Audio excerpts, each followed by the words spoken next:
अस्सलाम वालेकुम। चलें चलें, जज्बा मानना पड़ने दें। वक़्फ़ 106 स्टार्ट करते हैं कैफ 1 का। ये सवाल आपको होमवर्क में दिया था, तो इसके अंदर एक तो थोड़ा सा किताब वाले सोल्यूशन से चेंज है। वो किताब के सोल्यूशन में चेंज नहीं हुआ था, वो पुराना आई कैप का सोल्यूशन ही इसके अंदर है। आई कैप ने भी रिवाइज़ कर दी और हम वैसे ही जो पढ़ रहे हैं वही काम ही हमने करना है, यानी हमने जो अपना पढ़ा है उसी को इधर अप्लाई करना है जैसे पढ़ते आ रहे हैं कुछ दिन से। ठीक है, बहरहाल ये ट्रायल का तीसरा सवाल है। हमने ट्रायल के इसके बाद टोटल 3 सवाल कर लेने हैं। ठीक है, एक चौंगतार इंटरनेशनल ये वाला, एक मेहताब वेलफेयर हॉस्पिटल और तीसरा प्रोफेशनल स्पोर्ट्स क्लब। ठीक है, तो इंशाल्लाह फिर उम्मीद है, कभी उम्मीद है ट्रायल वाला सवाल पे किसी न किसी हद तक काबू आ जाएगा आज वाले इस सवाल के बाद। इसी तरह से आपके साथ एक सवाल वो फ्रॉड वाला किया था। ठीक है, फ्रॉड आपके साथ नहीं किया था, सवाल एक किया था। उस जैसे 2 और सवाल हैं जिनमें से एक आज होमवर्क में जा रहा है और एक फिर इंशाल्लाह दोबारा होमवर्क में जाएगा।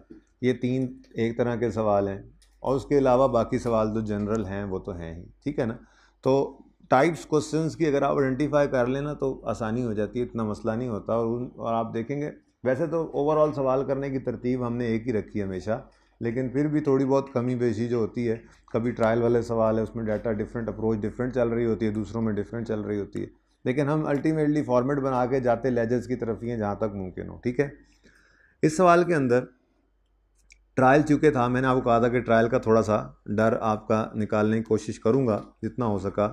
इसमें से आपको मैंने रूल्स लिखवाते हुए पहला रूल लिखवा दिया था, जिसमें मैंने आपको कहा था कि अगर ट्रायल की डेबिट साइड पर डेप्रिसिएशन, रूल्स वाला सफ़ा है ना, उसको ओपन कर लें। बाकी 3 रूल्स भी लिख लेते हैं, कोई एक आधा उसमें से शायद प्रूव ना हो सके वो फिर कर लेंगे। कि अगर ट्रायल की डेबिट साइड पर डेप्रिसिएशन एक्सपेंस की फिगर नज़र आ रही हो तो ट्रायल में नज़र आने वाला एक्यूमुलेटेड डेप्रिसिएशन का बैलेंस ओपनिंग होता है, क्लोजिंग होता है। क्यों क्लोजिंग होता है जी?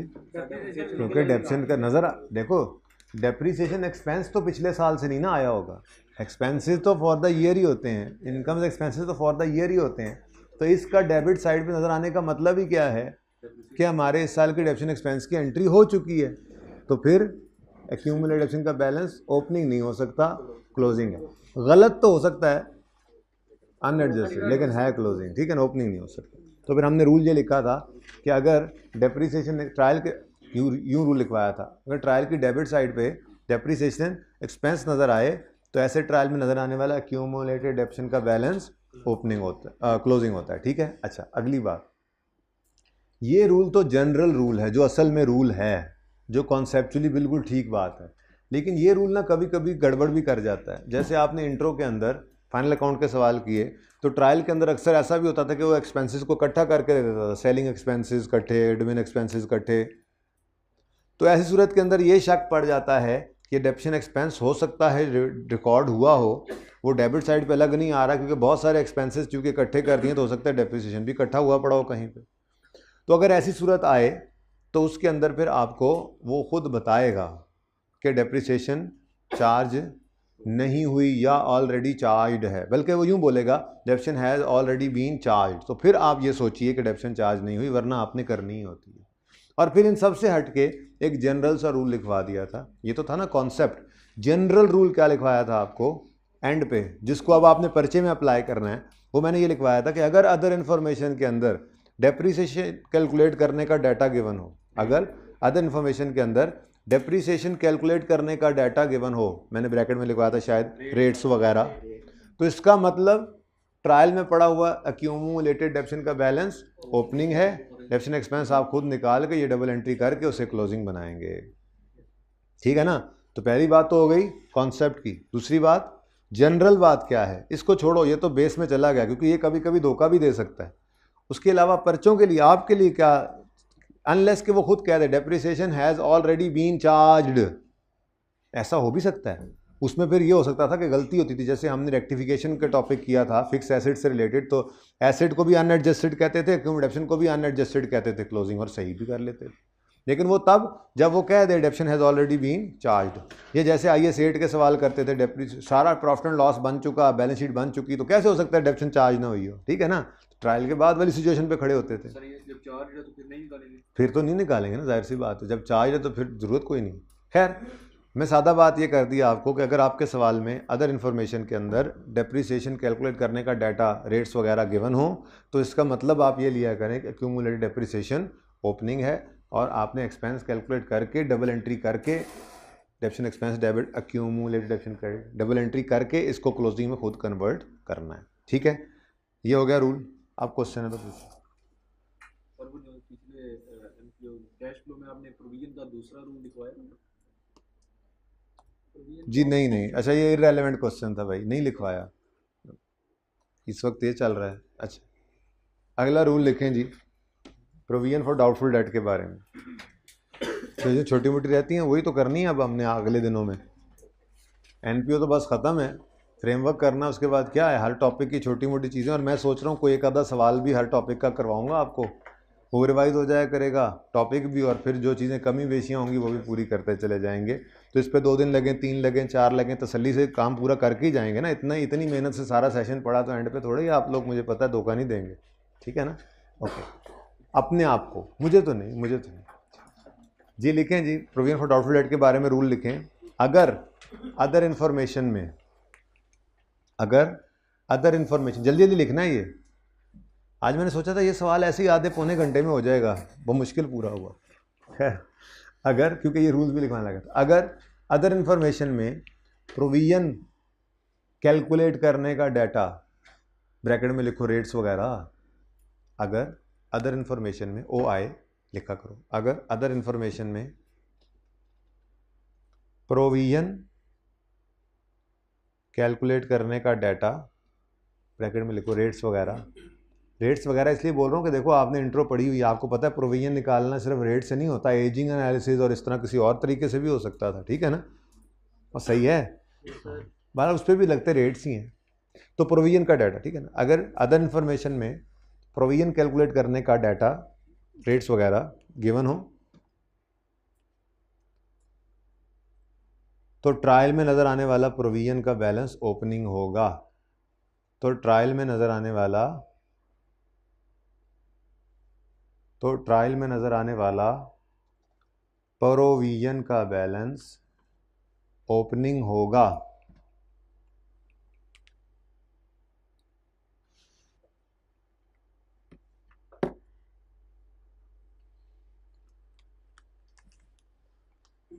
और क्लोजिंग हम खुद निकालेंगे रेट्स वगैरह यूज़ करके। ठीक है ना? तो क्लोजिंग हम खुद निकालेंगे।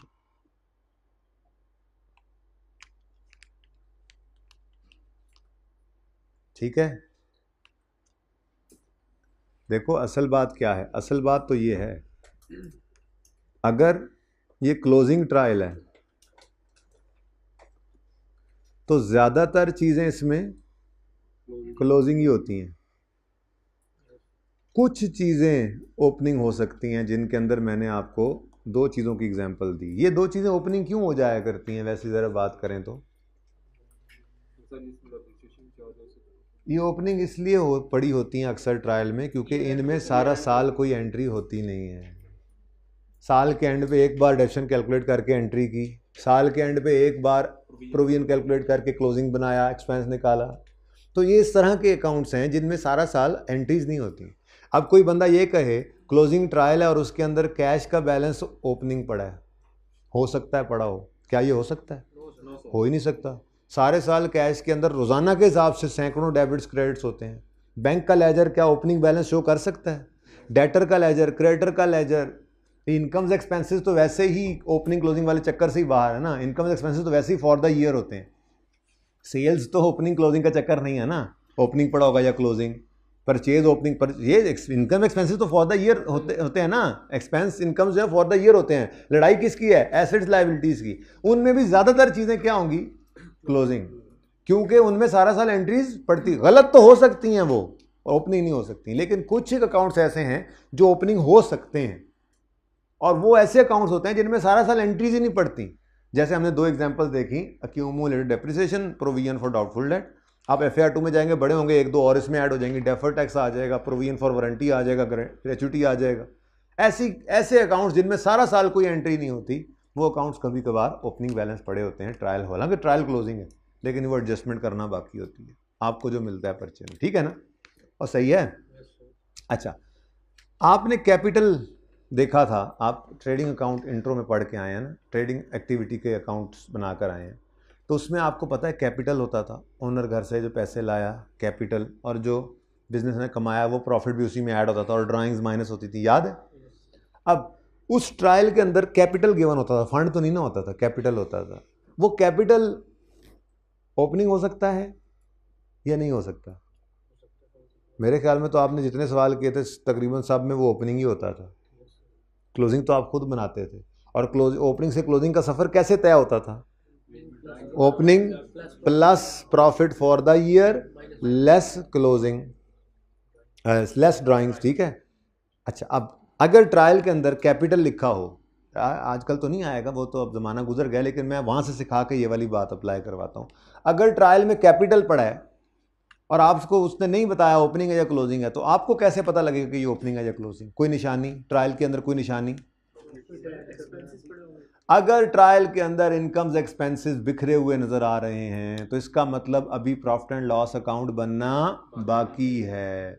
प्रॉफिट एंड लॉस अकाउंट बनेगा, उसमें नेट प्रॉफिट या लॉस निकलेगा, वो जाकर ओपनिंग कैपिटल में ऐड होगा तो वो क्लोजिंग बनेगा।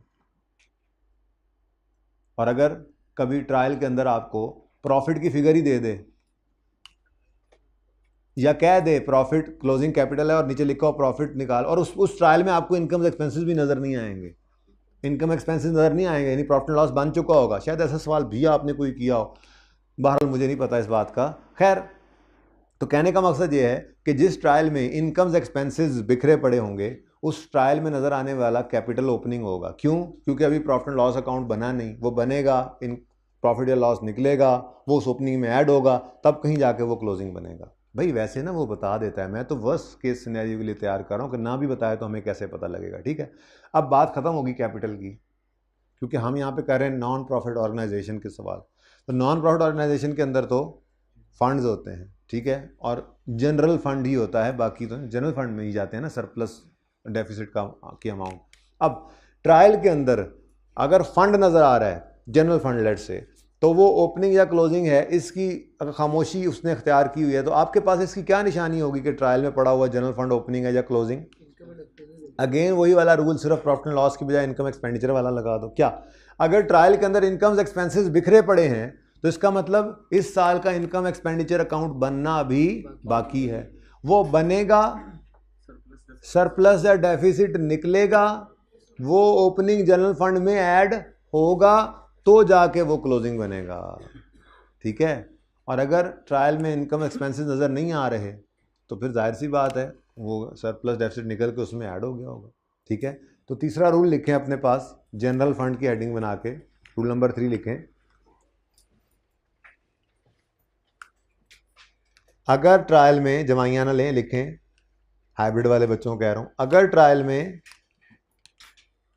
इनकम्स एक्सपेंसेस नजर आ रहे हैं, अगर ट्रायल में incomes expenses, income slash expense, ठीक है ना, नजर आ रहे हैं, तो ऐसे ट्रायल में नजर आने वाला जनरल फंड, तो ऐसे ट्रायल में नजर आने वाला जनरल फंड, अगर ट्रायल में इनकम्स एक्सपेंसेस नजर आ रहे हैं तो ऐसे ट्रायल में नजर आने वाला जनरल फंड ओपनिंग होगा। तो ऐसे ट्रायल में नजर आने वाला जनरल फंड ओपनिंग होगा, फुल स्टॉप। आगे ना लिखें, आगे लंबी कहानी है, वो मैं ज़बानी बोल रहा हूँ, किसी ने लिखना हो तो इंडिविजुअली लिख लेगा, चाहे घर जाके चाहे बाद में क्लास के। आगे अगली कहानी क्या है ज़रा दोबारा सुन लो, जहाँ तक लिखना था वो यही है, इसलिए दोबारा सुनो। अगर ट्रायल में इनकम्स एक्सपेंसेस नज़र आ रहे हों तो ऐसे ट्रायल में नज़र आने वाला स्टॉक, ऐसे ट्रायल में नज़र आने वाला जनरल फंड ओपनिंग होगा, फुल स्टॉप। अगली बात क्या, वजह क्या है? हाँ, अगली बात मैं वैसे बता रहा हूँ। ओपनिंग क्यों होगा जी? क्योंकि इनकम एक्सपेंसेस नज़र आने का मतलब क्या है? अभी इनकम एक्सपेंडिचर बना नहीं, वो बना नहीं तो सरप्लस डेफिसिट भी निकला नहीं, वो निकला नहीं तो ओपनिंग में ऐड हुआ नहीं, तो फिर ओपनिंग भी क्लोजिंग में कन्वर्ट नहीं हुआ। ठीक है, तो आखिरी बार सुन लो, लिखने वाली बात जितनी लिखवा दी उसको, उससे आगे लिखना हो तो अपनी मर्जी से लिखना। अगर ट्रायल में इनकम्स एक्सपेंसेस नज़र आ रहे हों तो ऐसे ट्रायल में नजर आने वाला जनरल फंड ओपनिंग होगा, क्योंकि अभी इनकम एक्सपेंडिचर अकाउंट बना नहीं, सरप्लस डेफिसिट निकला नहीं, तो फिर वो ओपनिंग में ऐड हुआ नहीं, तो ओपनिंग भी क्लोजिंग में कन्वर्ट नहीं हुआ होगा। ठीक है, सही है, लेकिन जितना लिखना था वो काफ़ी है, वो मैंने जितना लिखवा दिया। अदर इन्फॉर्मेशन में नहीं होते इनकम एक्सपेंस ना, अदर इन्फॉर्मेशन बस आपको ये बता देगा कि हमने इनकम एक्सपेंडिचर बना दिया और वो फंड के अंदर एडेड है, सरप्लस या डेफिसिट जो भी है। ठीक है, या नहीं बताएगा तो फिर यही कहोगे ट्रायल अगर बैलेंस है तो कि इन्होंने इनकम एक्सपेंस बनाकर ओपनिंग जनरल फंड में ऐड कर दिया, सिर्फ बैलेंस शीट मांगेगा फिर आपसे। ठीक है, और अगर कोई इनकम एक्सपेंस की एडजस्टमेंट होगी तो उसको आप जनरल फंड में हिट करोगे। बिल्कुल वैसा ही सवाल बनेगा फिर जैसा आपने नलतर एस्टैब्लिशमेंट वाला करेक्शन ऑफ एरर में सवाल किया था। मैंने आपको वहाँ पे बैलेंस शीट बनवाई थी, उन्होंने बैलेंस शीट बना के दी हुई थी, मैंने कहा था ओहो ये तो गलत हो गई है। एक और सवाल भी फिर हमने किया था, शायद टेस्ट में भी दी, नहीं कि 2-3 सवाल ऐसे किए थे जिसमें गलत उसने बैलेंस शीट बना के दी हुई हो। 2-1 सवाल देखे थे हमने, एक आधा टेस्ट में देखा था, बहरहाल एक मैंने करवाया जो था वो तो नलतर एस्टैब्लिशमेंट, तो गलत बैलेंस शीट बनी हुई थी, सही करना था। तो जो प्रॉफिट की एडजस्टमेंट्स आई थी उसको कहाँ हिट किया था हमने, कैपिटल में, वहाँ पर कैपिटल या प्रॉफिट के अंदर, तो ऐसा हो सकता है। ठीक है, अच्छा बहरहाल फ़िलहाल तो रूल लिखवा दिया आपको। स्टॉक के बारे में रूल लिखें, इसको प्रूव इंशाल्लाह करेंगे। मैंने आपको कहा था कि मुझे महसूस हो रहा है कि आप पता नहीं मतलब परपेचुअल पीरियोडिक कुछ बच्चे कंफर्टेबल नहीं हो रहे थे उससे, तो फिर मैं एक छोटा सा सवाल करवाऊँगा। आप जाहिर सी बात है ये सिलेबस किसी बनने लग जाए, लग ही गया, फ्रेमवर्क रहता है, उसके बाद फिर जब हमने छोटी मोटी चीज़ें करना शुरू करनी है तो उन्हीं के अंदर एक चीज़ मेरी प्लान के अंदर ये भी है, एक छोटा सा सवाल जिसके अंदर मैं पीरियोडिक परपेचुअल की आपको एंट्रीज करवा सकूं, मैं वो करवाऊंगा। तो उसके बाद फिर मैं लेजर बना के ट्रायल भी एक्सट्रैक्ट कर दूंगा, तो ये वाला रूल उस वक्त प्रूफ भी हो जाएगा। लेकिन आज प्रूफ नहीं कर रहा, आज सिर्फ लिखना है। ठीक है, तो लिखो, अगर ट्रायल में परचेजेस नज़र आए तो ऐसे ट्रायल में नज़र आने वाला स्टॉक ओपनिंग होगा। अगर ट्रायल में परचेजेस नज़र आए तो ऐसे ट्रायल में नज़र आने वाला स्टॉक ओपनिंग होगा।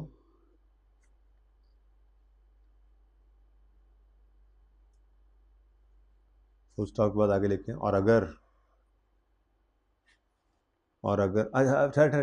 थोड़ी सी बात रहेगी, अगर ट्रायल में, ये तुम्हारी आखिरी लाइन पे पहुंचने की वजह से मुझे टेंशन होगी कि मैं ख़त्म करवाऊँ बात। ठीक है, उधर लिख लोगे, चलो ठीक है। क्या लिखवाया मैंने, अगर ट्रायल में परचेजेस नज़र आए तो ऐसे ट्रायल में नज़र आने वाला स्टॉक ओपनिंग होगा और क्लोजिंग स्टॉक अदर इन्फॉर्मेशन में गिवन होगा, और क्लोजिंग स्टॉक अदर इन्फॉर्मेशन में दिया होगा।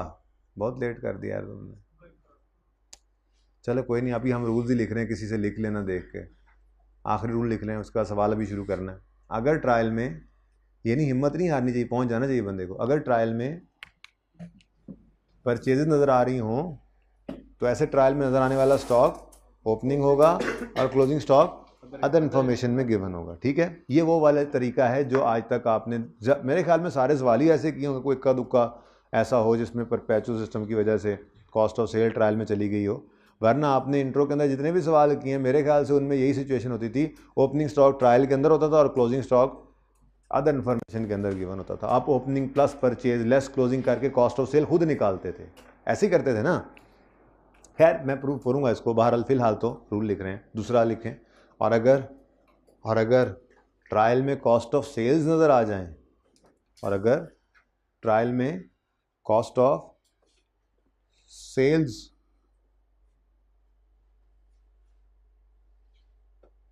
ब्रैकेट में लिखो एक्सपेंस, मतलब कॉस्ट ऑफ सेल एक्सपेंस ही होता है ना। और अगर ट्रायल में कॉस्ट ऑफ सेल एक्सपेंस है ना, बोलो। अच्छा ऐसे ही मैंने लिखवा दिया कहीं काम आ जाए। तो अगर ट्रायल में कॉस्ट ऑफ सेल्स नज़र आए, अगर ट्रायल में कॉस्ट ऑफ सेल्स नज़र आए, मैंने कहा पिछले जुमला बना लेना, अगर ट्रायल में कॉस्ट ऑफ सेल नज़र आए तो ऐसे ट्रायल में नज़र आने वाला स्टॉक क्लोजिंग होगा। तो एसेट ट्रायल में नज़र आने वाला स्टॉक क्लोजिंग होगा।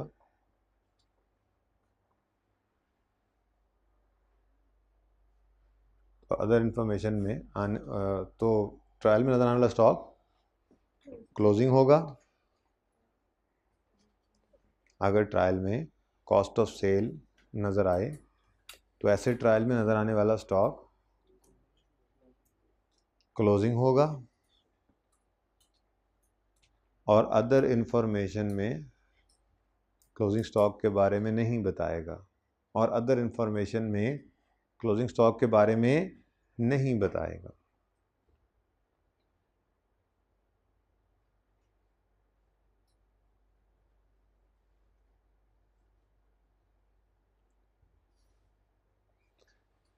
अच्छा, मैंने डरते डरते ये बात लिखवाई है, क्लोजिंग स्टॉक के बारे में नहीं बताएगा। ऐसा भी तो हो सकता है क्लोजिंग स्टॉक बताकर और फिर कहे कि उसमें कोई गलती है, तो ये तो मुमकिन है ना। हाँ, तो इसलिए मैंने डरते डरते ये बात लिखवाई है, अदर इन्फॉर्मेशन में क्लोजिंग स्टॉक के बारे में नहीं बताएगा। मतलब मैंने ये डरते डरते बात की है। मतलब क्लोजिंग स्टॉक के बारे में ये तो बता सकता है ना कि जो ट्रायल में क्लोजिंग पड़ा है वो गलत है, ये ना हो गया। बहरहाल पहले जनरल रूल बताया आपको, अगर ट्रायल में परचेजेस हैं तो ट्रायल में पड़ा हुआ स्टॉक ओपनिंग है, और अगर ट्रायल में कॉस्ट ऑफ सेल नज़र आए तो फिर ट्रायल में पड़ा हुआ स्टॉक क्लोजिंग होगा। ठीक है, चलें ये सवाल शुरू करते हैं, काफ़ी हो गए ये रूल्स शूल्स। रिक्वायरमेंट है prepare income and expenditure account और prepare a statement of financial position. ठीक है जी, तो ये फॉर्मेट हमने बना लिया इनकम एक्सपेंडिचर का और फंड्स, लायबिलिटीज़, एसेट्स। ठीक है जी, तो कोशिश करूँगा मैं पूरा हो जाए मेरा सवाल इधर। एसेट्स में थोड़ा सा गड़बड़ होनी है ज़रा।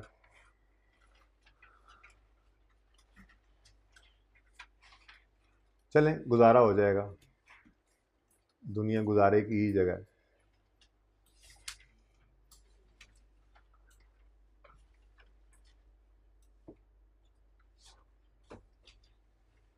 अच्छा जी, अब सवाल पढ़ते जाते हैं। देखें ट्रायल के सवालों की तरतीब हमने क्या रखी हुई है कि हम अदर इन्फॉर्मेशन पढ़ते हैं, उसमें से ट्रायल में जो फिगर हिट होती है उसे उठा लाते हैं और उस एडजस्टमेंट को पास कर लेते हैं। और जब सारी एडजस्टमेंट्स ख़त्म हो जाती हैं तो फिर एंड पे जाकर ट्रायल को विज़िट कर लेते हैं। जो चीज़ें बची होती हैं वो मुफ्त के नंबर भी चीज़ें पोस्ट करके ले लेते हैं हम। ठीक है, लेकिन ट्रायल को पहले पढ़ना भी तो ज़रूरी है। Following is the trial balance of चौंगतार international hospital as on 31 December 19। Closing trial है तो ज़्यादातर चीज़ें क्लोजिंग होंगी। बर्न्स वार्ड CWIP, जाहिर है क्लोजिंग ही होगा, ट्रायल में हर चीज़ क्लोजिंग है। ये CWIP ओपनिंग हो सकता है भाईजान, CWIP या तो फिर सारा साल कोई कंस्ट्रक्शन नहीं हुई। ठीक है, खैर बाय द वे छोड़ो इस बात को, तो मैं वैसे ही कर रहा था बात, तो बाय द वे बात कर रहा था जी। बर्न्स वार्ड एसेट है, CWIP है। नेक्स्ट कैफेटेरिया सेल्स, अच्छा मतलब ट्रेडिंग एक्टिविटी है इनकी आज, कैफेटेरिया। फिर कैश एंड बैंक बैलेंसेस, फिर डोनेशन फॉर बर्न वार्ड। अच्छा, अब ये काम ना हमने आज तीसरा सवाल है जिसमें हम देखने लगे। अभी सुन लो मामला क्या है। सबसे पहला सवाल मैंने आपको करवाया था मेहताब, वो इसलिए सबसे पहले करवाया था ये जैसे 3 सवालों में क्योंकि वो सबसे बेहतर समझाता है इस एडजस्टमेंट को, फिर बाकी दोनों में भी समझ आ जाती है। मेहताब में क्या हुआ था, हॉस्पिटल बिल्डिंग CWIP पड़ा था और हॉस्पिटल फंड भी पड़ा था। ठीक है, मैंने कहा हॉस्पिटल बिल्डिंग CWIP एसेट है और फंड लायबिलिटी है। मज़ीद पैसे उसमें आए थे हमारे सवाल में, मज़ीद कुछ डोनेशंस आए थे, हमने उसको भी फंड में डाला था और जो एसेट में बढ़ाना था वो एसेट में भी डाला था। और फिर हमारा एसेट कंप्लीट हो गया, बिल्डिंग कंप्लीट हो गई, तो हमने CWIP को ख़त्म करके बिल्डिंग को बनाया, मतलब रिकॉर्ड किया और फिर उसको डेप्रीशिएट किया। बिल्डिंग डेप्रीशिएट हुई थी तो बिल्डिंग फंड अमोर्टाइज होकर इनकम भी बना था। ये पहला सवाल था हमारा। फिर हमने प्रोफेशनल स्पोर्ट्स क्लब किया, क्वेश्चन बैंक 10, उसमें जिम्नेजियम फंड था, याद है, लेकिन उसमें सिरे से बनना ही शुरू नहीं हुआ था जिम्नेजियम, बल्कि लैंड भी नहीं खरीदी थी, याद है ना। तो हमने कहा था ठीक है ये लायबिलिटी तो है फंड जो है, लेकिन इसमें से कुछ भी इनकम में नहीं जाना क्योंकि अभी जिम्नेजियम बना नहीं, वो पहले बनेगा, फिर वो डेप्रिशिएट होगा, तो जैसे डेप्रिशिएट होगा वैसे इस ग्रांट को यानी कि इस फंड को इनकम में लेके जाएंगे। आज तीसरा सवाल आ गया। आज तीसरे सवाल के अंदर इन दोनों के दरमियान खड़ा है। मेहताब के अंदर बिल्डिंग कंप्लीट करवा दी उसने, और प्रोफेशनल स्पोर्ट्स में बिल्डिंग शुरू ही नहीं करवाई थी, ठीक है। लेकिन इस सवाल के अंदर बिल्डिंग अंडर कंस्ट्रक्शन है। अगर तो अदर इंफॉर्मेशन में उसने कह दिया कि बर्न वार्ड कंप्लीट हो गया, तो फिर मेहताब वाला ट्रीटमेंट है। और अगर वो कुछ ना कहे तो मतलब बर्न वार्ड अभी भी अंडर कंस्ट्रक्शन है, तो ये एसेट में पड़ा रहेगा और इसका डोनेशन भी लायबिलिटी में पड़ा रहेगा। ना उसने डेप्रिशिएट होना है, ना इसने कहीं जाना है, ठीक है। फिर करंट नॉन करंट वाली लड़ाई भी नहीं है। जैसे प्रोफेशनल स्पोर्ट्स के अंदर करंट नॉन करंट की लड़ाई हमने नहीं की थी। पता नहीं कब बनेगा, जब बनेगा तो फिर उस वक्त देखेंगे वो डेप्रिशिएट होना शुरू हो गया, तो फिर ये इनकम में जाना शुरू हो गया, तो फिर करंट नॉन करंट की कहानी आएगी, ठीक है। तो ये तीनों सवालों के अंदर ये ट्रीटमेंट सामने है आपके अब, और ये तीन ही मैक्सिमम पॉसिबिलिटीज हैं। पॉसिबिलिटी नंबर 1 में अब असल तरतीब तो यूं होती। Possibility number 1, professional sports club, donation आ गया है, अभी कंस्ट्रक्शन भी शुरू नहीं हुई, डोनेशन कहां पड़ा हुआ है? लायबिलिटी में। ऑप्शन नंबर 2, डोनेशन आ रहा है, कंस्ट्रक्शन भी हो रही है, अभी कंप्लीट नहीं हुई कंस्ट्रक्शन, तो ये एसेट बनता रहेगा और ये डोनेशन इनकम नहीं बनाना, लायबिलिटी में पड़ा रहेगा। ऑप्शन नंबर 3 क्या हो सकता है? मतलब एडजस्टमेंट तीसरी तरह की कैसे आ सकती है? मेहताब की तरह से वो फंड भी ले बिल्डिंग का और बिल्डिंग कंप्लीट करा दे। अब बिल्डिंग डेप्रिशिएट होगी और वो फंड लायबिलिटी जो है वो इनकम बनती जाएगी, ठीक है। और सही है, कंपैरिजन करना सीखो। अच्छा, expenses and gifts for walk on diabetes day आ रहा था और यहाँ पर उसकी स्पॉन्सरशिप आ रही थी, ठीक है। तो ये दोनों को नेट करना, ये नेट करने वाले खर्चे थे, ठीक है ना। ओके, डन, बोलो। अच्छा, उसके बाद फी फ्रॉम पेशेंट इनकम है, जनरल डोनेशंस कोई रिस्ट्रिक्शन नहीं, अनरिस्ट्रिक्टेड, अनरिस्ट्रिक्टेड डोनेशन को कंट्रीब्यूशन कहते हैं आप। ये सवाल आने से पहले एनपीओ के स्टैंडर्ड्स नहीं थे, आई कैप ने डाले हुए किताब में, आपके सिलेबस में ना एनपीओ के स्टैंडर्ड्स नहीं थे, तो बस वो डोनेशन का लफ्ज़ लिख देते थे सवालों में भी, हम जवाबों में भी। लेकिन अब चूंकि स्टैंडर्ड्स आ गए हुए हैं, हम उनको पढ़ रहे हैं, तो डोनेशन का मतलब कंट्रीब्यूशन, कंट्रीब्यूशन का मतलब डोनेशन, बात तो एक ही है, लेकिन मैं लिखता चलूँ ताकि सवाल के अंदर अगर आप वो कंट्रीब्यूशन लिख दें तो बैठे ना मुंह उठा के, कंट्रीब्यूशन क्या होता है? डोनेशन ही होता है, ठीक है। अच्छा, जनरल फंड ओपनिंग है या क्लोजिंग? ओपनिंग है या क्लोजिंग? एक्सपेंस, एक्सपेंस, परचेजेस भी expense, rent expense, utilities expense, ऊपर फी आ रही थी, फी, डोनेशन, इनकम्स, यानी इनकम्स एक्सपेंसेस ट्रायल में बिखरे पड़े हैं। तो मतलब अभी इनकम एक्सपेंडिचर अकाउंट बनना बाकी हो, तो उसने हमें क्या बनाओ, वो बनाएंगे, सरप्लस डेफिसिट निकलेगा, वो इसमें ऐड होगा, तो अब ये क्लोजिंग बनना है। ये क्लोजिंग हो ही नहीं सकता, बबांगे दाहल लिखो इसके आगे, ओपनिंग है ये। सवाल खामोश था, पर हम खामोश नहीं रहे, हम बोल पड़े कि ये ओपनिंग है। नेक्स्ट, इन्वेंट्री कैफे की, इन्वेंट्री मेडिसिन की, इन्वेंट्री हॉस्पिटल सप्लाईज की। कैफेटेरिया चला रहे हैं, ये तो ट्रेडिंग एक्टिविटी है, ठीक है। ऊपर सेल भी आ रही थी इसकी, आई थी ना, ऊपर ही आई थी ना सेल, यहाँ की आई थी ना, ये कैफेटेरिया सेल्स, ठीक है ना। तो ये तो ट्रेडिंग एक्टिविटी है। मेडिसिन हो सकता है ट्रेडिंग भी हो, अगर सवाल ने ये कह दिया कि मेडिसिन हम बेचते भी हैं, मेडिकल स्टोर जो है उसमें अस्पताल के लिए मेडिसिन मुफ्त में भी जाती है, बेचते भी हैं, तो फिर ये ट्रेडिंग एक्टिविटी भी कर रहा होगा। देखेंगे, अभी तो सवाल आगे देखेंगे ना। मैं तो कह रहा हूँ कि ऑप्शन क्या क्या हो सकते हैं। अगर उसने कह दिया कि मेडिसिन सिर्फ अस्पताल के इस्तेमाल के लिए हैं, तो फिर ये कोई ट्रेडिंग एक्टिविटी नहीं है, फिर ये ऐसे ही है जैसे दफ्तर के अंदर स्टेशनरी का स्टॉक है, वैसे ही ये मेडिसिन का स्टॉक है। तो ये तो पक्का पता लग गया कि ये परचेजेस और ये स्टॉक, इससे कॉस्ट ऑफ सेल निकलेगी। लेकिन अभी ये पक्का पता नहीं लगा कि इस मेडिसिन से और इस स्टॉक से कॉस्ट ऑफ सेल निकलेगी या कंज्यूम्ड की फिगर निकलेगी। क्योंकि अगर ये स्टेशनरी की तरह से, जैसे दफ्तर के लिए स्टेशनरी स्टॉक है, वैसे ही अस्पताल के लिए मेडिसिन का स्टॉक है ना, तो अगर ये स्टेशनरी की तरह से एक स्टॉक है जो यूज़ करना है, सिर्फ बेचते नहीं है, सिर्फ अस्पताल के इस्तेमाल के लिए है, तो फिर यहाँ से आपको मेडिसिन कंज्यूम्ड यानी जैसे स्टेशनरी कंज्यूम्ड एक्सपेंस की फिगर निकलती थी, मेडिसिन कंज्यूम्ड एक्सपेंस की फिगर निकलेगी आपकी। ऐसे ही हॉस्पिटल सप्लाईज भी हैं। तो ये सवाल बताएगा आगे चल के क्या होना है। वैसे हॉस्पिटल सप्लाईज तो नॉर्मल लग भी रहा है पता कि ये स्टेशनरी की तरह से हॉस्पिटल सप्लाईज ही हैं, ये वो कपास छपास वो कॉटन शॉटन ये वो बनाना पड़ता तो अलग अलग बनाते जी, अलग अलग ही बनाना चाहिए। जब ट्रेडिंग एक्टिविटीज़ अलग अलग हैं तो अलग अलग ही बनाना चाहिए, ठीक है। लेकिन ये तो पता लगेगा कि बनाते हैं या नहीं बनाते हैं, ठीक है। अच्छा, उसके बाद पेबल्स हैं, सॉरी परचेजेज नज़र आ गई जी, परचेजेज नज़र आ गई। तो स्टॉक के बारे में बताओ, बाकी बातें तो बाद में देखते हैं। स्टॉक के बारे में बताओ, अगर ट्रायल में परचेजेज पड़ी हों तो ट्रायल में नज़र आने वाला स्टॉक ओपनिंग होता है। लिख लो, प्रूव करना है, ठीक है, माना इसको किसी वक्त कर लेंगे। अच्छा, प्रूव करने से फ़ायदा तो क्या ही होना है, बस ऐसी तरह तसल्ली होनी है दिल की। पर्चा तो इस रूल से पास हो जाना जो लिखवा दिया आपको, पर्चा तो इस रूल से पास हो जाना, ठीक है। अच्छा खैर, हम तो कर लेंगे इंशाल्लाह। मेडिकल इक्विपमेंट एक नॉन करंट एसेट होता है, आमने सामने कुछ पड़ा, यानी कि कॉस्ट और अक्यूमुलेटेड डेप्रिसिएशन अलग अलग है, ठीक है।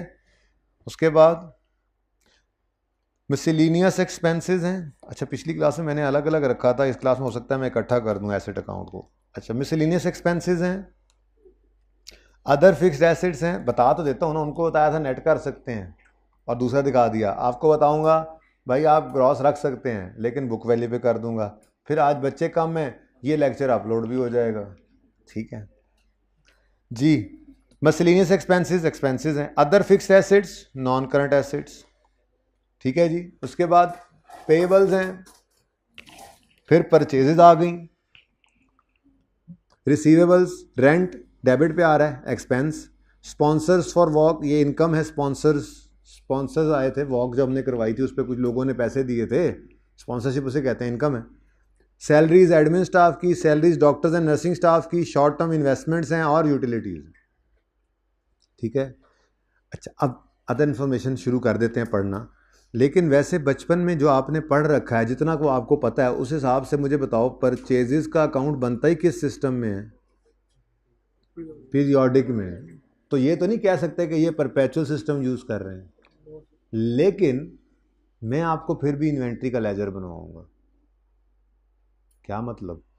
मतलब जो आप ये काम करते होते थे, ओपनिंग स्टॉक लेट से 5 रुपये का है जी, परचेजेस ये जी 120 की हैं, और क्लोजिंग स्टॉक लेट से जी ये क्लोजिंग स्टॉक है 10 रुपये का, तो कॉस्ट ऑफ सेल कितनी आ गई?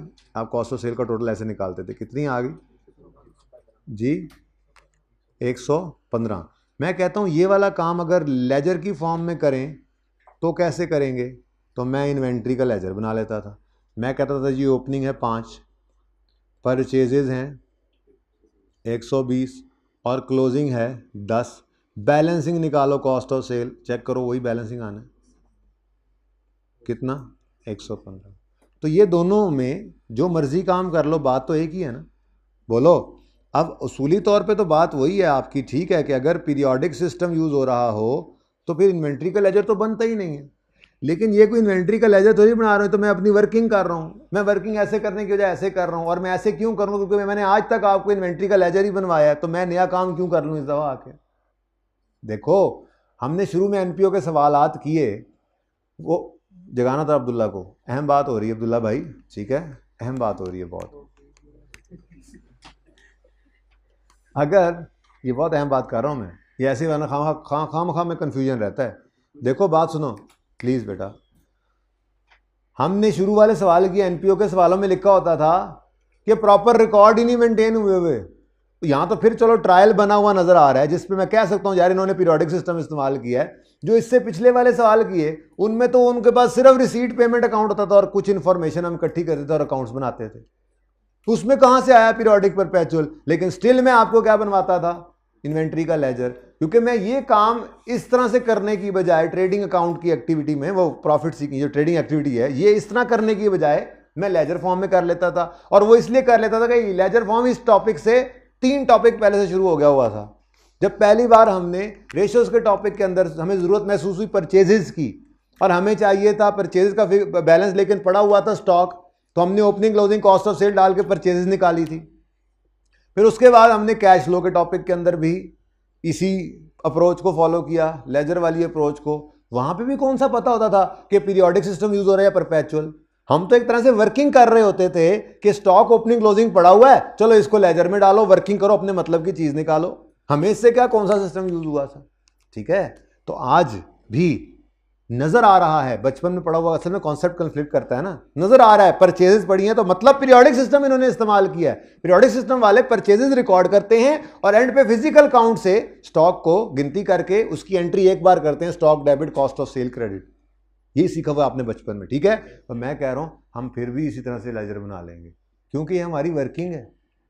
इन्वेंट्री के टॉपिक में उसने ये नहीं कहा कि मुझे एंट्रीज कर दो पीरियोडिक सिस्टम वाली या परपेचुअल वाली, उसने मुझे कहा इनकम एक्सपेंडिचर बनाओ, बैलेंस शीट बनाओ, मैं जैसे मर्जी बनाऊं।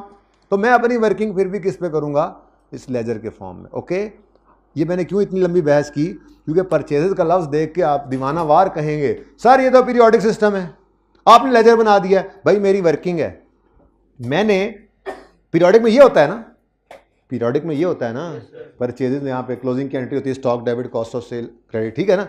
मैंने ये वाला काम बस इस तरह से किया हुआ और कुछ नहीं है, इसलिए आप लोगों ने मेरे पे एतराज नहीं करना। और जिसको एतराज हो इस बात पे, he is more than welcome कि वो इसी तरह से निकाल ले कॉस्ट ऑफ सेल। आंसर तो उसका भी वही होना है जो मेरा, ठीक है। Okay done. अच्छा चले, ट्रायल सारा पढ़ लिया जी हमने, शुरू करते हैं जी। सबसे पहली एडजस्टमेंट है क्लोजिंग इन्वेंट्रीज, मेडिसिन की, हॉस्पिटल सप्लाईज की और फिर कैफेटेरिया की भी। तो मेरे ख्याल में इनको पहले उठा लें। मैं इन्वेंट्री का चूँकि लेजर बनाने का इरादा रखता हूँ तो 4.7, 19.4 और 8.5 ये इन्वेंट्रीज मैंने ओपन करनी है, तो इसके बैलेंसेस मुझे आपने लिखवाने हैं। तो सबसे पहला कौन सा आ रहा है जी इन्वेंट्री, कैफेटेरिया। तो इन्वेंट्री कैफे, ओपनिंग कितना है जी, ओपनिंग तो डिसाइड हो गया ना क्योंकि परचेजेस नजर आ रहा है जी 4.7। उसके बाद दूसरी इन्वेंट्री है मेडिसिन, एक मिनट मैं नाम लिख लूं इसका, जान छुड़ा, मतलब तुमने जान छुड़ाई है बेसिकली, या मैं जल्दी जल्दी बोल के ना, नहीं मतलब मैं जल्दी जल्दी बोल के जान छुड़ा लूं, बाद में मुझे बताना ना पड़े, तुम पे फिर भी जिम्मेदारी है, तुमने ही बताना है। ओके, इन्वेंट्री मेड जी, ओपनिंग बोलो 19.4, मौका देख के ऐसे जी। उसके बाद नंबर 4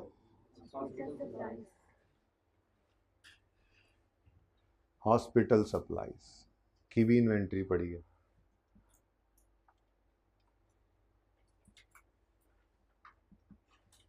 ओपनिंग बताओ 8.5। अच्छा जी, अब देखें ये वही काम मैंने कर लिया है जिसकी मुझे ज़रूरत थी। अब मुझे पता है opening, purchase, cost of sale, closing, हाँ लेकिन थोड़ा सा फ़र्क है। वो क्या, कैफ़े में तो ट्रेडिंग एक्टिविटी हो रही है, यानी अगर मैं ओपनिंग, अगर मैं कैफ़े की बात करूं तो opening stock plus purchases less closing stock, जिसको आप ऐसे करके बनाते हैं, ये कॉस्ट ऑफ सेल्स है। लेकिन एक लाइन पढ़िएगा, अदर इंफॉर्मेशन में एक लाइन पढ़िएगा, अदर इंफॉर्मेशन में एक लाइन लिखी हुई है, medicines are only used to treat admitted patients and are not sold separately. इसका मतलब अगर मैं मेडिसिन की बात करूं तो मुझे यही ओपनिंग स्टॉक यहाँ भी करना पड़ेगा, परचेजेज इसकी भी हुई हैं, क्लोजिंग स्टॉक में मेडिसिन ये वाली भी पड़ी हुई हैं, लेकिन इससे कॉस्ट ऑफ सेल्स नहीं निकल सकती क्योंकि कॉस्ट ऑफ सेल्स तो होती है सेल्स की। ये मैंने सेल नहीं की, मैंने कंज्यूम की है अपने बिजनेस में। बिल्कुल वैसे ही जैसे स्टेशनरी का लेजर मैंने कहा था बनाओगे तो opening stationery, closing stationery, stationery purchased cash वाली फिगर, और यहाँ पे एक्सपेंस की फिगर आएगी जो stationery consumed during the year.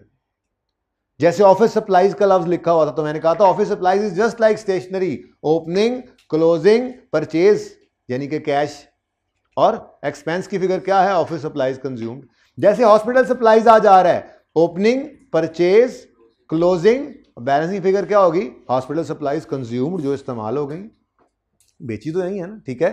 तो अगर मेडिसिन के लिए मैं ये काम करूंगा तो मेरी इससे कॉस्ट ऑफ सेल नहीं निकलेगी, बल्कि मेरी इससे मेडिसिन कंज्यूम्ड की फिगर निकलेगी, मेडिसिन कंज्यूम्ड। अच्छा अब इधर देखो, है तो ये भी एक्सपेंस,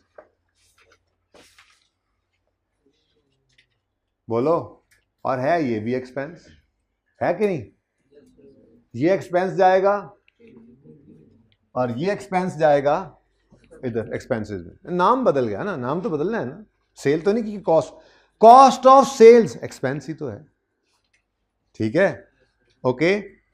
पर ऐसे ही मुझे हॉस्पिटल सप्लाईज के लिए भी यही वाला मामला है मेरा, opening stock plus purchases less closing stock is equal to hospital supplies consumed. ये भी क्या है, ये भी एक्सपेंस।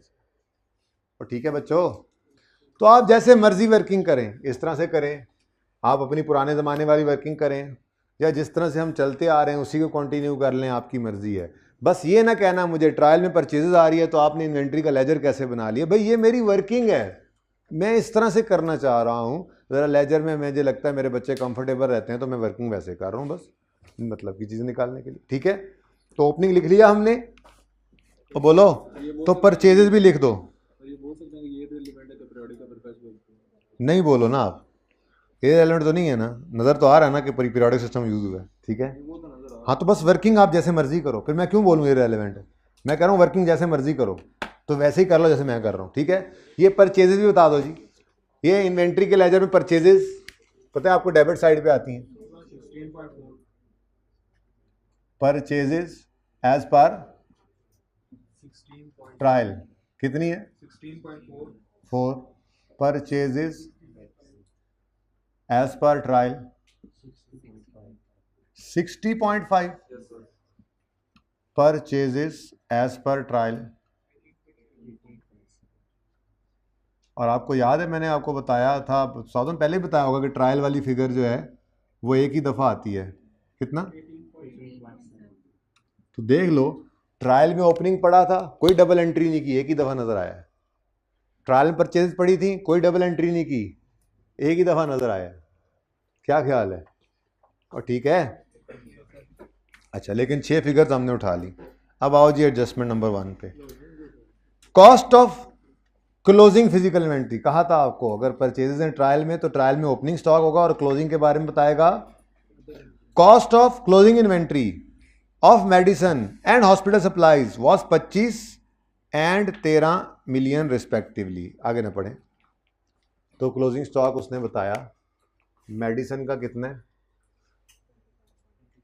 20.8 और हॉस्पिटल सप्लाईज का क्लोजिंग 13.8। यहां तक कोई मसला? अच्छा अब अगर और कोई एडजस्टमेंट ना हो तो सिंपल कॉस्ट ऑफ सेल नहीं सॉरी मेडिसिन कंज्यूम्ड एक्सपेंस इधर आ जाएगा और हॉस्पिटल सप्लाईज, क्योंकि ट्रायल में पेड की फिगर होती है ना, परचेजेस की पेमेंट आ रही है तो कैश इस तरफ आ गया, तो इधर एक्सपेंस की फिगर ही निकलनी होती है, तो यहाँ कंज्यूम्ड की फिगर आ जानी है, ठीक है। जैसे मिसाल के तौर पे इसको कर लो, बैलेंस करो, बैलेंस की फिगर किस तरफ आ रही है 13.4 क्रेडिट साइड पर इधर आ रही है। ये क्या आया है जी, ये कंज्यूम्ड की फिगर है, कंज्यूम्ड, ठीक है।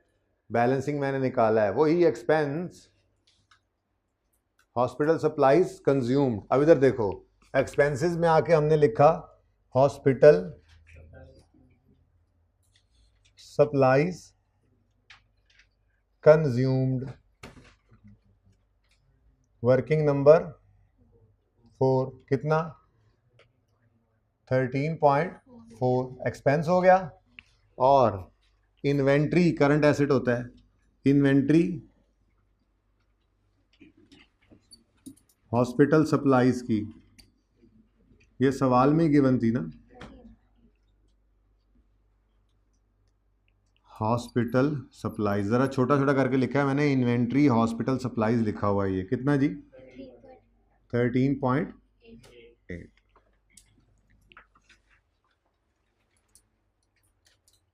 ठीक है, तो ये लेजर कंप्लीट हो गया अपने हिसाब से, इसका एक्सपेंस इनकम एक्सपेंडिचर में चला गया, इसका क्लोजिंग बैलेंस शीट के अंदर। ठीक है, कोई मसला? नेक्स्ट। ओहो, बीच में एक लाइन भी लिखी हुई थी, पढ़ी नहीं हमने तो।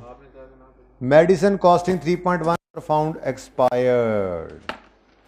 कुछ मेडिसिन जो हैं वो एक्सपायर्ड हैं। अब मेरा सवाल, क्या वो क्लोजिंग में शामिल होंगी या नहीं?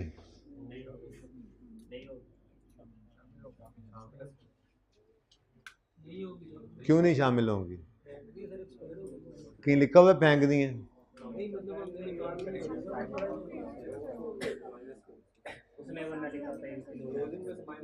ये उसकी कमजोरी है कि उसने इंक्लूडेड नहीं लिखा हुआ। उसको अच्छी एडजस्टमेंट बनाता तो यूं लिखता कि closing stock includes medicine costing इतने विच वर एक्सपायर्ड। लेकिन बहरहाल सिस्टम पीरियोडिक है ना, तो गिनती करता है।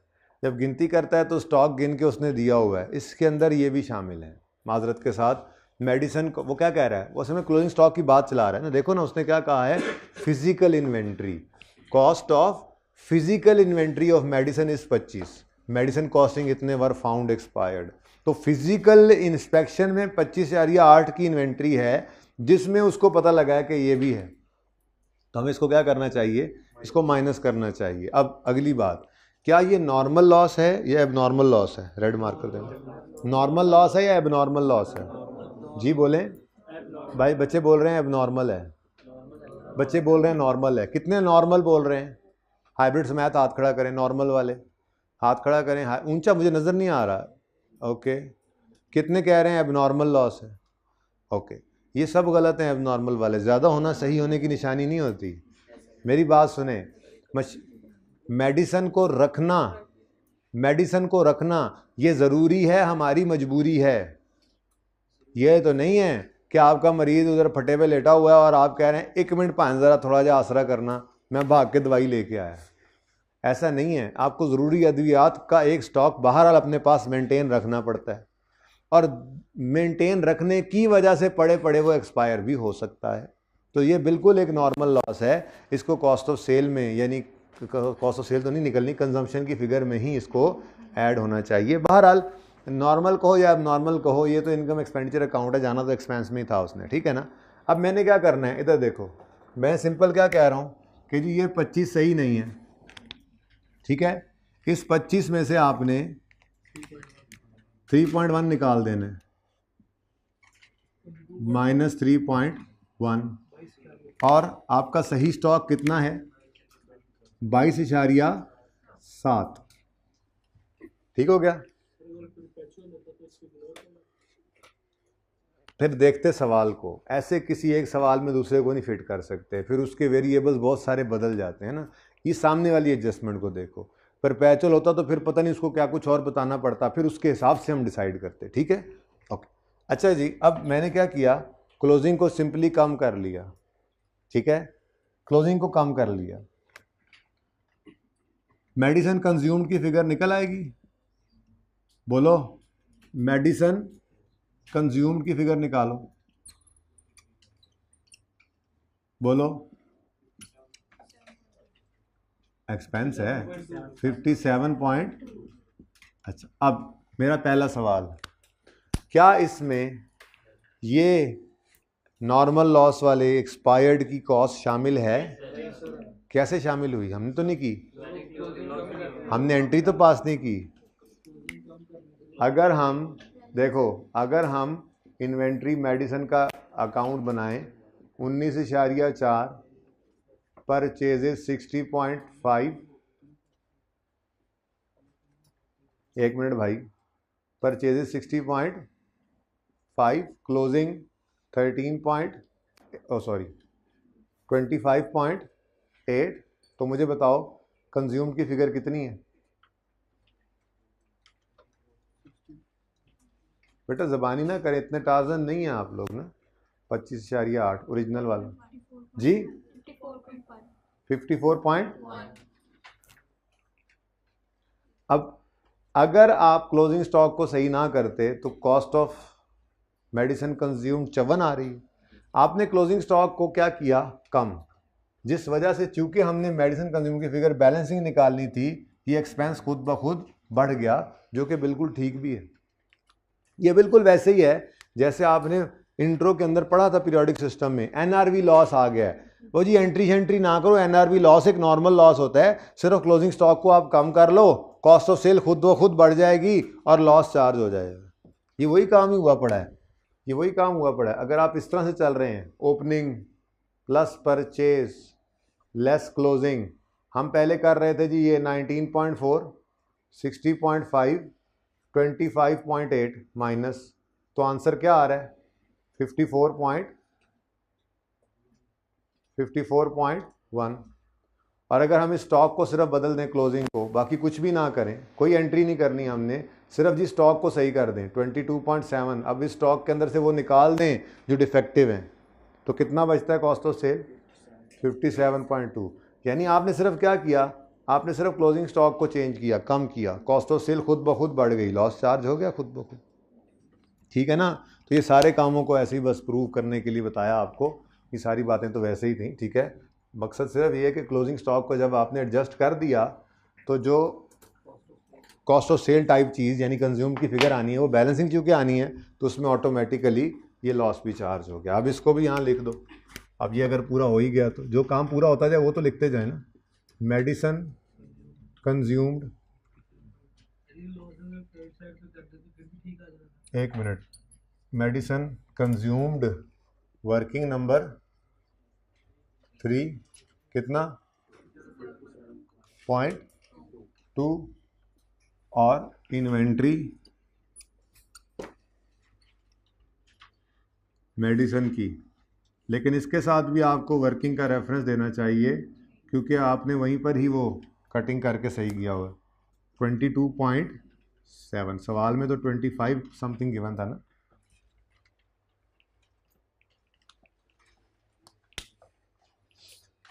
जी भाई, आप कह रहे हैं कि मैं एंट्री करना चाहता हूं इन्वेंट्री डेबिट और कंजम्पशन क्रेडिट, मैं मतलब कुछ ऐसा कुछ करना चाहिए, इन्वेंट्री डेबिट करना चाह रहा हूं ताकि ये बैलेंसिंग फिगर आ जाए, क्लोजिंग फिर भी गलत रहना। तो तरीका ही यही है कि आप क्लोजिंग को सही कर लें ऑटोमेटिकली या फिर डबल डबल काम करें।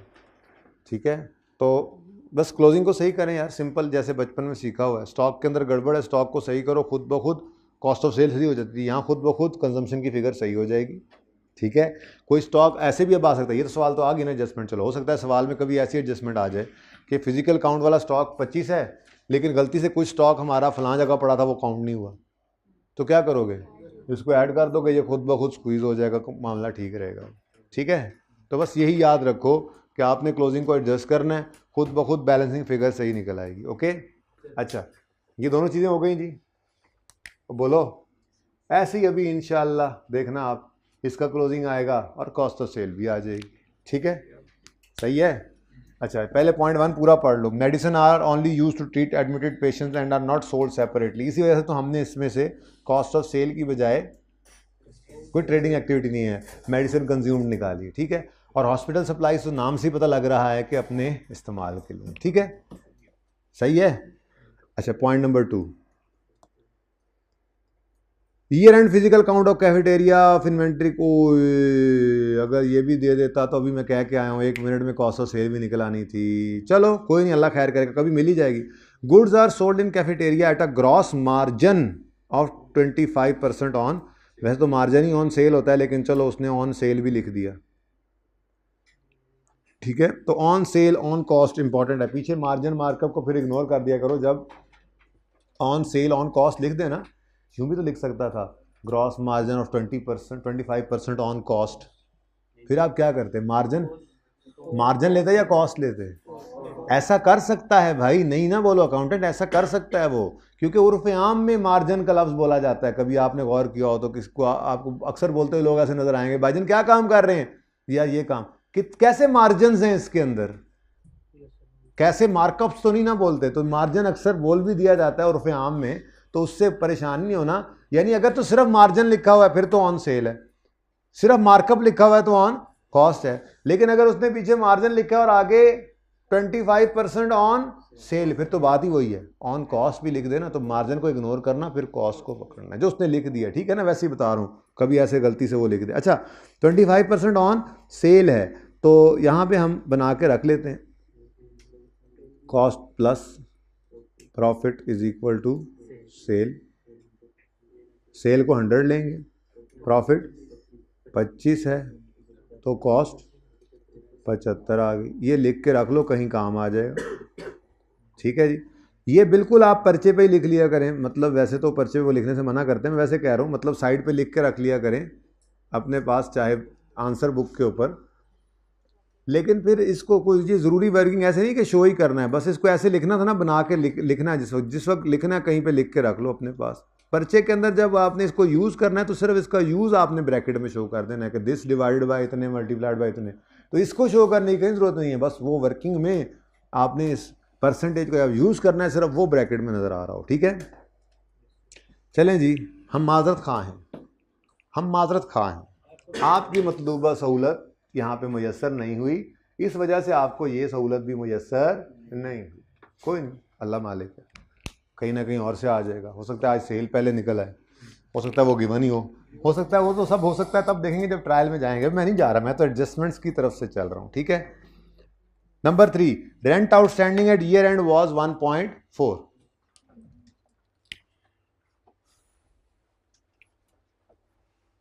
यही ना बना लो, चलो। रेंट आउटस्टैंडिंग नंबर 5, रेंट का अकाउंट बना लें।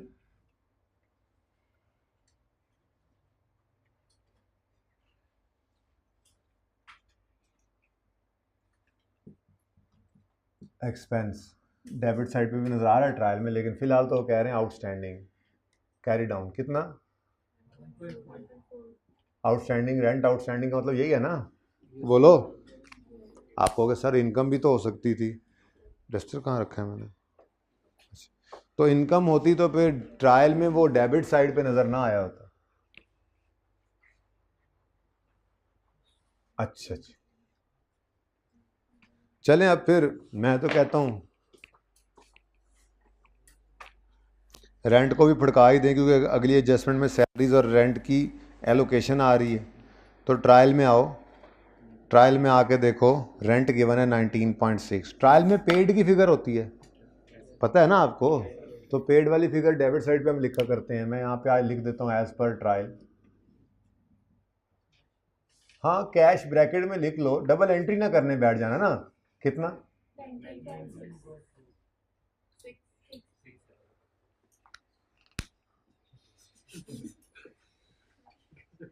जी डबल एंट्री हो चुकी, rent expense debit cash credit, तो तभी तो ट्रायल की डेबिट साइड पे वो 19.6 नज़र आ रहा है, इसकी डबल एंट्री हुई है। और इसका कैश, जाहिर सी बात है, कैश के अकाउंट में तो बहुत सारी एंट्रीज होती हैं, वो अलग से नज़र नहीं आता, वहाँ पे क्लोजिंग पड़ा होता है वैसे। ठीक है ना, तो एज पर ट्रायल, और वही बात चल रही है, ट्रायल वाली फिगर एक ही दफ़ा नज़र आ रही है। ठीक है ना, तो एक ही दफ़ा लिखा हमने। अब यहाँ से सवाल में कोई नहीं बताया उसने ओपनिंग में भी रेंट आउटस्टैंडिंग था, तो खुद से अज्यूम नहीं करते रहना ओपनिंग। हो सकता है हमने कोई बिल्डिंग वगैरह ली ही इसी महीने किराए पे हो, या हो सकता है सिर्फ इसी साल में ही किराए पे ली हो, या हो सकता है इस साल में ही पेएबल बना हो, पहले हमने साथ साथ ही पे कर दिया हो। ठीक है, तो ओपनिंग पेएबल नहीं है, खुद से नहीं अज्यूम करना। तो फिर बताओ भाई, एक्सपेंस की फिगर बैलेंसिंग कितनी आ गई, 21। अब ये एक्सपेंस रेंट एक्सपेंस है। ठीक है, अगली लाइन में वो कहता है 15% ऑफ सैलरीज, ये भी ढूंढ लेते हैं, और 10% of rent are related to cafeteria. यानी कि वो कह रहा है इस 21 में से 10% यानी 2.1 का रेंट जो है वो कैफेटेरिया से रिलेट करता है, तो बाकी फिर किधर जाएगा, जाहिर सी बात है बाकी फिर हस्पताल का होगा, किराए की बिल्डिंग बाकी सारी। ठीक है ना, तो इस 21 को पकड़ के ले आए इधर, जीपी के बाद लिख लेते हैं हम रेंट एक्सपेंस 21 वर्किंग नंबर 5 से निकला है, इसका 10% है जी, कितना, ये 2.1 इधर आ गया। बाकी का रेंट एक्सपेंस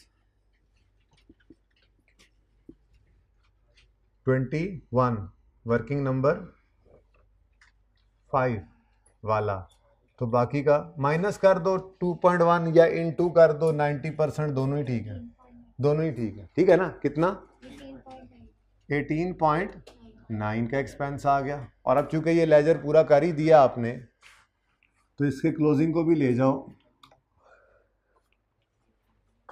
करंट लायबिलिटीज़ में, ठीक है। मैंने एक लाइन छोड़ी है किसी वजह से, आप भी छोड़ दीजिएगा। ये क्या है जी, रेंट। आउटस्टैंडिंग लिख लें, पेएबल लिख लें, और सवाल में गिवन था, आपने कोई कमाल नहीं किया इसलिए कोई वर्किंग ना लिखिएगा साथ। लाइन मैंने एक छोड़ दी, पता नहीं क्यों, आप भी छोड़ दीजिएगा। नहीं छोड़ी तो भी कोई बात नहीं, सही है। अच्छा, तो रेंट आउटस्टैंडिंग को एडजस्ट किया जैसे बचपन में, इंट्रो के बचपन वाला सवाल लग रहा है। ट्रायल से रेंट उठाया, अदर इन्फॉर्मेशन में अक्रूवल पड़ा है उधर डाला, और बैलेंसिंग फिगर निकाल के एक्सपेंस, बस वो एक्सपेंस ज़रा तोड़ के ले जाना पड़ा, ठीक है। सैलरीज भी 15% जो हैं वो कैफेटेरिया से रिलेट करती हैं। तो सैलरीज तो दो तरह की आ रही हैं, दोनों को इकट्ठा करके उठा लेते हैं। मतलब डॉक्टर्स और नर्सेज जो हैं वो, हाँ एक मिनट ज़रा डॉक्टर्स वाली एडजस्टमेंट करा। डॉक्टर्स और नर्सेज जो हैं वो मरीज़ को देख के आते हैं, फिर अपने वो वाइट ओवरऑल उतार के साइड पे रखते हैं, और फिर वो एप्रन पहन के थोड़ी देर कैफेटेरिया में भी काम करते होंगे, इसलिए डॉक्टर्स और नर्सेज की भी 15% डाल देते हैं कैफेटेरिया में। नहीं यार, कॉमन सेंस भी कोई चीज़ है। डॉक्टर्स और नर्सेज जो हैं वो अस्पताल में ही काम करते हैं, कैफेटेरिया में नहीं करते, इसलिए डॉक्टर्स और नर्सेज की सारी सैलरीज कहाँ जानी है, एक्सपेंस में। फ़िलहाल तो हमें सिर्फ एडमिन स्टाफ के इस 24 के सरोकार है कि इसमें से 15% कैफेटेरिया का, और बाकी जी सैलरी ऑफ एडमिन कितनी है जी, 24 इंटू 15% जी 3.6 इधर आ गया। और इसका कोई पेबल प्रीपेड वगैरह भी कोई चक्कर कोई नहीं था, सिंपल सी एडजस्टमेंट थी। सैलरीज एडमिन की 24 इंटू 85%, 20 डन जी। पार्ट 2 शुरू कर लें।